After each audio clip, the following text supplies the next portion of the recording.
Ira, if you check a tape from a few years ago, you might have heard a lesson that I received at a press conference about outdoor-indoor ice. You remember that? It's one of the more famous cuts we play on the show. The guy that was responsible for that cut joins us right now. He is preparing for his upcoming season as well, talking about Red Berenson. Coach, good morning. Morning, Sam. How are you doing? I'm doing great. And yourself? I'm doing great. Thank you. Yeah, so, Coach, the dawn of another year, and, every team is different. I spent some time talking to Coach Beeline about, what his team was going to look like from a leadership perspective with so many guys moving on and, from graduation to entering the pros early. I want to start off the same way with you. When you look at this team this year, who are you going to be counting on? Who are you going to be looking to lead the way for this year's group? Well, I think it starts with our young leadership group and led by Captain Andrew Kopp, who's going into his junior year now. And he was part of our leadership group last year as a sophomore. But I think he's ready to take a big step on the ice as well as off the ice. Senior Zach Hyman will be a captain, and I think he's ready to have a breakout season on and off the ice as well. And then young JT Comfer, who was voted our most valuable player last year, he is also a strong leader on our team, and he'll be one of our captains. I think those three guys will make a big impact on the direction our team goes. You mentioned JT Comfer, and he was a guy that came into a lot of fanfare. I remember in a preseason show that we did with Brian Cook, he raved about what the kid brought to the table, not just from a skill level perspective, but from an intangible perspective as well. And it really sounds like that came to the fore this year. What's the next level from JT? What's the next step up for him? Well, I think JT was, he had a lot of pressure, as you mentioned, a lot of expectations coming into his freshman year, and he definitely lived up to them. And now it's just a matter of continuing to grow his game, and whether it's being a more consistent scorer, playmaker. When he played center, face-offs were a big challenge. He's been an important part of our power play, our penalty killing.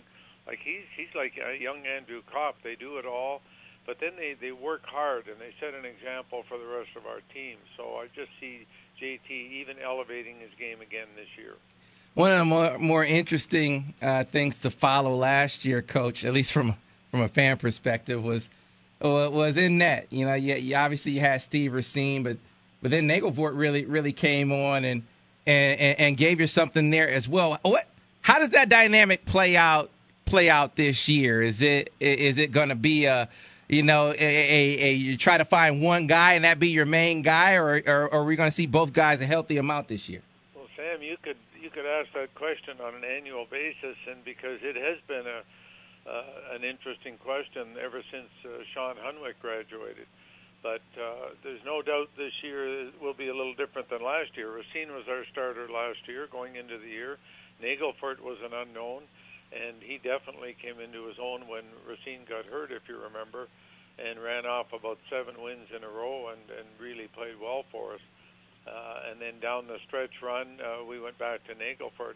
So I would say going into the season, Nagelfort has the edge as a starter, but Racine has shown that he can take this team in the right direction as well. But he'll be a junior this year. Nagelfort just a sophomore. I like where we are better than where we were a year ago or 2 years ago. And last one, Coach, before we talk about the alumni game, it's been interesting to really see and hear about what an off season is like after a year in which maybe a team didn't accomplish its goals, and what you do to kind of change those things. What have you seen from your guys? What have you heard from your guys in the off season when it comes to preparation for this year and maybe getting back on that postseason tournament kick that your program was on for so long? Yeah, I think we've got a something to prove attitude on our team.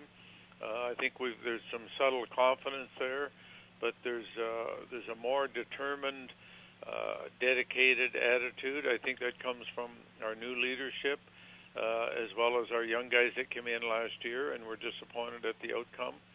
and not just coming from the coaching staff, but coming from within the key players on our team. So, and that's the way it should be. So I like the direction. Our summer's gone. They've had a terrific spring term as a group, and in the summer, most of our players have been around here working out. And like even at 8:30 this morning, a bunch of them were on the ice skating on their own this morning. So they can't wait to go. Our players are all back in town now, and although we can't get on the ice as coaches till the 15th, I know the month of September will be a great month for our team. And then our first official D1 game is at Paris on October 4th. I do have one more before we talk about the alumni game, Coach. We talked about JT Confer and what an impact he made for you as a newcomer last year. What about some of the newcomers to this year's team? I'm not saying that you're asking for you to predict them to, do what JT did, but what guys do you kind of foresee possibly, contributing, making an impact this year? Well, I think up front, everybody's excited to see Dylan Larkin. Dylan was a first-rounder this year, drafted by the Red Wings. He's a Michigan product, played in the development program the last 2 years, and he's going to be an exciting player. He's a centerman. He can skate. He likes the puck. He can score. He makes plays. He's just an all-round player, and I think he's definitely going to add to our top six forward group. And back on defense, I would say our youngest defenseman could be in a position to make the biggest impact, and that's Zach Werenski. And Zach is coming in from the development program. He's accelerated in high school, graduated a year early. He just turned 17 a couple of months ago. But he's a big body. He's an impact player. I think you're going to see a lot from Zach Werenski as well. Now, we've got 7 freshmen, but those are the 2 I would predict are in the JT Confer category.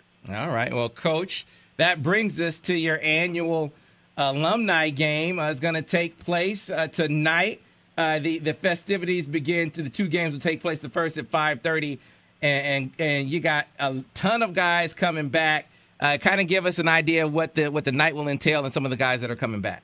Well, these games are normally we played them in the first weekend in August, but because of the soccer game, the big soccer game at the Big House, we rescheduled our alumni weekend and our golf outing to this weekend. So a lot of our players can come back and see a football game.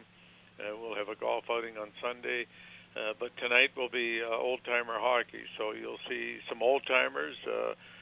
Coach Brian Wiseman, Billy Powers, and myself will be playing in the 5:30 game, along with players like Aaron Ward. I don't know whether he's a legitimate old-timer yet. He just retired a couple of years ago. Right.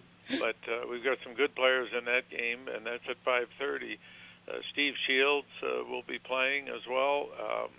The second game, you'll see players like Mike Camilleri, one of the great players to play at Michigan, is back, and now he's, as you know, he's played in Montreal and L.A. and in Calgary, and now he's been signed by New Jersey. David Moss will be playing. David played in Phoenix last year. We've got a myriad of players. Matt Hunwick, who just signed with the Rangers, will be playing, and as well as our just graduated seniors like Derek DeBlois and Mac Bennett and Kevin Clare and so on. So you'll have a good group of familiar faces and some players that our fans haven't seen in a long time. Yeah, it's a great opportunity for folks to really, really get a chance to see some of their former favorites, and they're back in town for a great weekend. Again, admission is free to the alumni games tonight. Doors will open at 5 o'clock. The first game that features, Coach calls them the old-timers. I call them 35 years old and up. That starts at 5:30. The second 50-minute game will start at 6:30 and will feature former players 35 and under. So a great opportunity. And Coach, take it easy on them out there. Okay, Sam, we're looking forward to it. So it's great talking to you again. All right, thanks a lot. That was Michigan hockey coach Red Berenson. And again, the alumni game tonight, or alumni games tonight, 2 games. The first starting at 5:30, featuring alumni 35 years old and up. And then the second 50-minute game that starts at 6:30 feature players 35 years and under. Yeah, and that's the game that Red tries to get into. He likes to play in the younger guys game. And let me tell you, he can still skate with the younger guys. Yeah, admission is free. Doors open at 5, so get out and enjoy. He didn't mince words when it came to, one of the major points of emphasis for his team too in the offseason. You hear him talk about leadership and determination and the things that they're focused on as far as getting back on the right track. A lot of the same things that we've heard Brady talk about. Yeah, leadership is a big, important thing. We've talked about it a lot, and Marcus has talked about it with us, and as a guy that played the game, he can tell you about it. Guy coming in a few minutes, Jamie Morris, will talk about what leadership does. He played on teams with great leadership. And if you have bad leadership or not great leadership, it can definitely impact you in a negative way. And because what happens is when you have a bad moment, it turns into 2, it turns into 3, it turns into 4. Good leadership, because you're going to have bad moments in a season. But when you have good leadership amongst the players, generally that bad moment does not turn into 2, 3, or 4. It's squashed and you move on. Well, the other real parallel here is Red essentially saying what Brady said about leadership not having an age, and talking about JT Confer and all the leadership that he provided last year as a freshman, now as a captain, as a sophomore. I think that it's like him and Brady sat down in a room and had a powwow or something. That's what that's mean. They're saying essentially the same things.